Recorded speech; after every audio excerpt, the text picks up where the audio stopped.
ازيكم حبايب قلبي؟ عاملين ايه؟ يا رب تكونوا بألف خير. يلا بينا بسرعة على التتبيلة.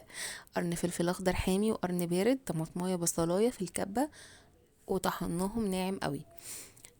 معانا فلفل اسمر، كمون، ملح، كزبرة على حسب الكمية اللي انت هتعمليها. انت بتعملي ايه النهاردة؟ احنا النهاردة بنعمل تتبيلة للجمبري. فصين توم وشوية وعصير ليمونة. على فكرة كان في عصير ليمونة بس برضو ما اتلقطتش يعني في الكاميرا.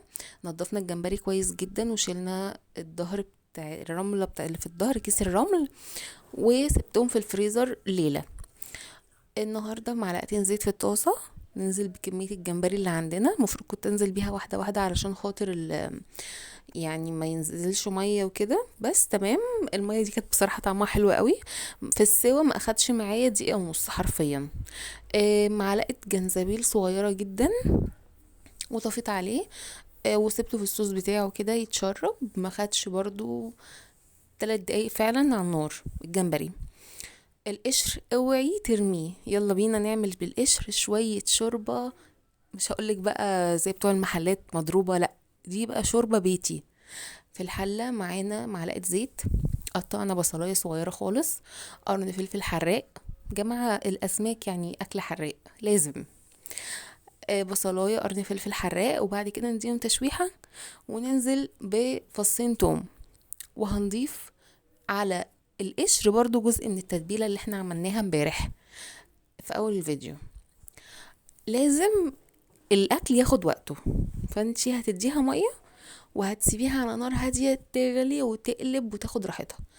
البهارات بتاعتنا هنحيقه بملح وشطة وفلفل اسمر وكمون، واي بهار انتي بتحبيه، بهارات سمك حطيها. كزبره ناشفه برضو شغال، مش هتقولك لا. مثلا بحب كل ما الاكل بيكون بسيط كل ما بيدي يعني طعم بيتي اكتر. طماطميه متقطعه رفيع قوي علشان تدينا تسكيره كده. وبعد كده ضفت الميه على طول، غرقناها ميه. يعني الميه كانت تعلوها بالظبط، وسبتها على نار كده هاديه على العين اللي ورا علشان تديني ايه الفوائد اللي فيها. يلا بينا نحضر الرز. معانا كوبايتين رز مغسولين مش نقعاهم خالص، ومعانا بطاطساية كبيرة مقطعة مكعبات، وبصلاية برضو مقطعة مكعبات. هنعمله رز صيادية بالبصل الأحمر، علشان البصل الأحمر اللون بتاعه هو اللي بيديني برضو الإفكت الحلو بتاع لون الصيادية الحلوة بتاعت الإسكندرانية. حمرنا البصلة كويس قوي، هنضيف عليها البطاطساية، والبطاطساية هنشوحها كويس قوي في الزيت لحد ما تديني الدرجة اللي أنا عايزاها. بهاراتنا هتبقى كمون، شطة، فلفل أسمر، كزبرة، والملح هنديه بس في اخر حاجه. هنقلبهم كويس جدا لمده دقيقه دقيقتين لحد ما البطاطسايه تبدا تدخل في سوا، بس هي ما تسوتش وما قلناهاش برضو، احنا حمرناها بس كده. ضفت طماطمايه برضو، التركه دي حلوه قوي. و آه العقد بقى بتاع الرز هيبقى مغرفتين من شوربه الجمبري. اول مره اجربها وبصراحه طلعت تحفه تحفه تحفه يعني. و بالمصفى كده علشان مفيش حاجه تقع في الرز وتضايقنا من الشوك من القشر قصدي. وبعد كده كملت العقد ميه عادي من الحنفيه، وحيقته بشويه ملح وسبته على نار عاليه. ضفت له الرز وسبته على نار عاليه لحد ما شرب الميه بتاعته. بعد كده هديت عليه النار خالص شمعة، واخد وقته بقى حوالي تلت ساعه كده. كان مفلفل وجميل وزي العسل زيكم.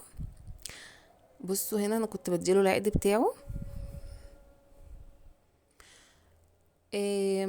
الرز ده ما ينفعش ان انتي يعني تبوشيه. هتبوشيه هيطرى قوي قوي وهيعجن منك ومش هيكون مفلفل. الرز البسمتي بس هو اللي انا بغسله كويس جدا، وبعد كده بسيبه منقوع حوالي نص ساعة تلت ساعة. لكن الرز المصري الحبة العريضة اللي جاي من عند العطار العادي بتاعنا ده، لا، ده انا مش بنقعه.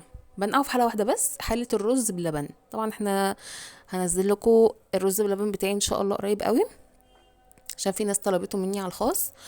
هنزله لكم قريب قوي.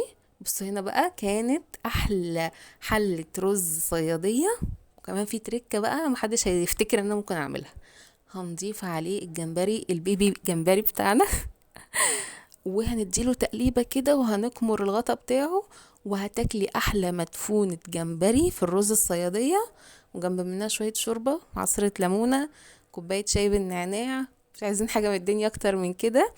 اشوفكم في فيديو جديد ان شاء الله، ويا رب تعملوا لي كومنت واشتراك وتتابعوني على باقي المنصات، اليوتيوب والفيسبوك والتيك توك. اشوفكم على خير باذن الله، مع السلامة.